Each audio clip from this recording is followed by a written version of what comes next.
¿Qué opinión crees que se tiene en la actualidad en Occidente sobre el hinduismo? Pues se tiene una idea en parte errónea, como ha sido siempre durante toda la historia, aunque es una idea que poco a poco se va corrigiendo, va mejorando y no podía sino mejorar, puesto que desde antiguo se ha pensado en Occidente que el hinduismo pues consistía en una religión primitiva, una religión politeísta, llena de supersticiones, llena de errores. Esa es la visión que se ha dado.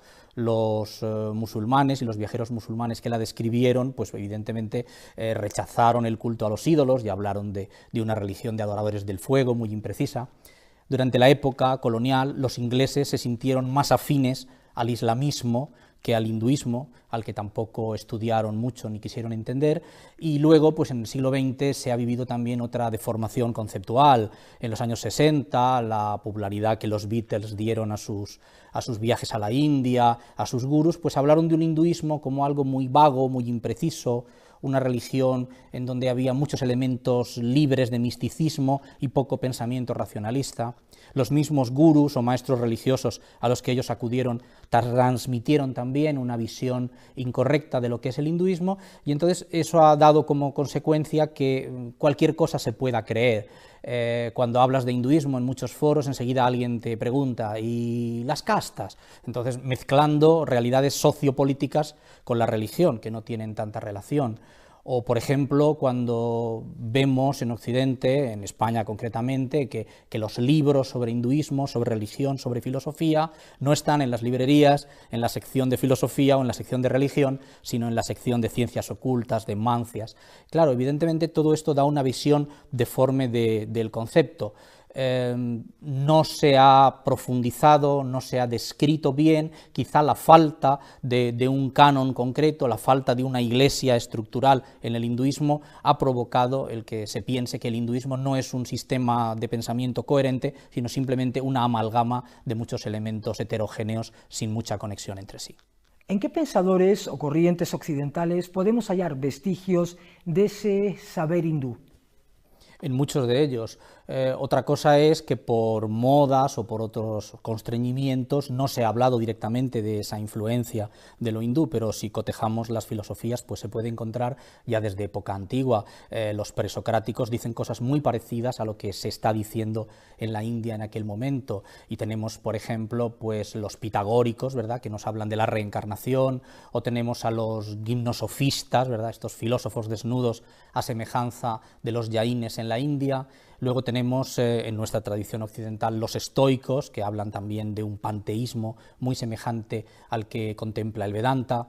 Más tarde el neoplatonismo, Plotino, tiene también muchos puntos de contacto, y bueno, pues en la filosofía medieval un Duns Scoto, un Giordano Bruno, pues también tienen puntos de coincidencia. En el mismo siglo XVII, el mismo Spinoza, si hubiera viajado a la India y hablado allí, podía haber pasado por un vedantista más. A partir de este momento, la filosofía idealista, sobre todo en Alemania, tiene muchos puntos de conexión y que se han establecido y se han estudiado. Y eso llega hasta épocas más recientes. En el XIX, un filósofo, por ejemplo, como Emerson, pues participa de gran cantidad de los postulados hindúes, lo mismo que sucede en el krausismo. Una figura a la que también habría que mencionar en este contexto sería Schopenhauer, que consideraba las Upanishads pues como el libro más importante del mundo, el que le había dado más solaz y más sabiduría, y lo tenía pues en su cabecera, ¿no?, como libro de cabecera. A partir de ahí, el estudio de la corriente concreta o de la teoría concreta que de la India llega a Europa todavía está por hacerse. Se ha hecho ese estudio únicamente de una manera muy fragmentaria, y sería muy interesante poder completarlo para que pudiéramos ver cómo nos hemos nutrido nosotros de esa fuente de saber. ¿Cómo ha sido y sigue siendo la relación del hinduismo con la ciencia? Generalmente las religiones y la ciencia chocan, en algún momento un descubrimiento científico echa por tierra algún dogma, alguna teoría. Esto todavía no ha sucedido con el hinduismo, que habla en un lenguaje simbólico que puede entenderse también de otra manera. Hasta este momento no ha habido ningún punto de choque. Es más, la India y la filosofía india ha contribuido muchas veces al saber científico. Por ejemplo, un ejemplo claro es la creación del concepto matemático del cero a partir del concepto filosófico budista de Shunyata, del vacío, y podrían citarse muchísimos otros ejemplos. La manera, por ejemplo, que se tiene en la India de describir al absoluto, eso que se puede llamar Dios o el todo o el ser supremo, la palabra Brahman, que es lo que lo describe, su raíz etimológica es Bri, que significa expanderse, o sea que la manera hindú de definir a Dios es aquello que se expande, que es en definitiva lo que sabemos del universo, ¿verdad?, que se expande.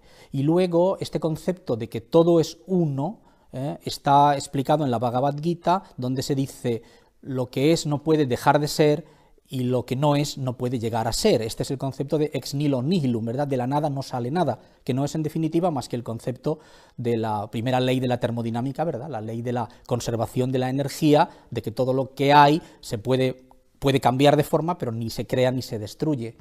De la misma manera, el principio ético que regula al hinduismo, la ley del karma, no es sino la tercera ley de Newton, ¿verdad?, la ley de acción-reacción, que dice que todas las acciones están sujetas a su consecuencia de una manera inevitable.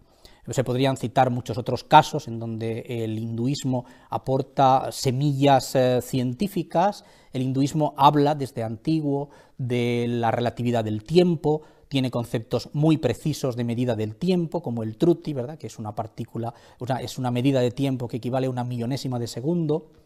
O podría hablarse también de una escuela filosófica muy antigua, del siglo II a.C., Vaisheshika, que es un atomismo primitivo y en donde se indica que el universo está constituido por 9 sustancias, etc., de una manera muy parecida a lo que luego haría Leibniz. En general puede decirse que el hinduismo habló en clave simbólica de lo que luego la ciencia actual moderna habla de una manera con datos y una manera precisa. Tanto es así que muchas veces los modernos científicos occidentales buscan inspiración para sus teorías en estos escritos filosóficos antiguos indios, escritos en clave simbólica. ¿Se han hecho intentos de hacer del hinduismo la base de una religión universal?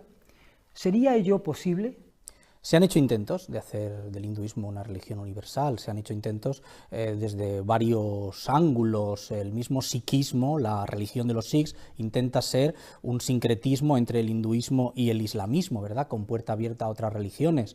En el siglo XVI, estando la India dominada por un emperador mogol de religión musulmana, este emperador Akbar crea una nueva religión, Din-e-Ilahi, la luz de Dios, para intentar también unir ambas fees y que haya un terreno más amplio en el que converger.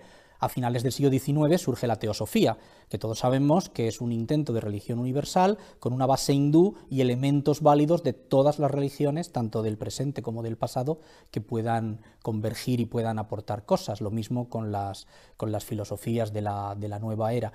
Yo creo que se han hecho estos intentos, ha sido la India principalmente donde se han hecho, y sería factible que el hinduismo diera esa estructura a una nueva religión, puesto que por su tolerancia y por su apertura puede aceptar elementos de otras religiones, puede aceptar el concepto de encarnación de Dios en la tierra, puede aceptar un concepto de cielos o infiernos, puede aceptar todas esas cosas que forman parte de otras religiones, no tendrían que ser eliminadas, sino que hallarían cabida en el hinduismo.